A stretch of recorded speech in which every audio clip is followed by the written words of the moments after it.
زیادہ تر والدین جب بچے غصہ کرتے ہیں نا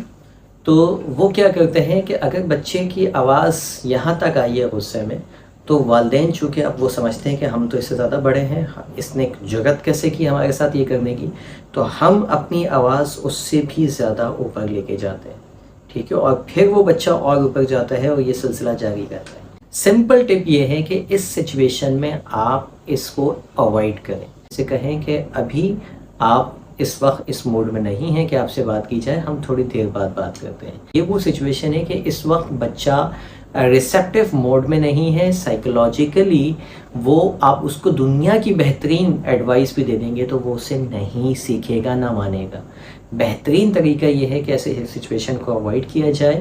بعد میں جب آپ کا بھی غصہ ٹھنڈا ہو جائے، بچے کا بھی ہو جائے، اس وقت بہترین طریقہ ہوتا ہے کہ آپ جائیں اور پھر اس بچے کو سمجھائیں، تو زیادہ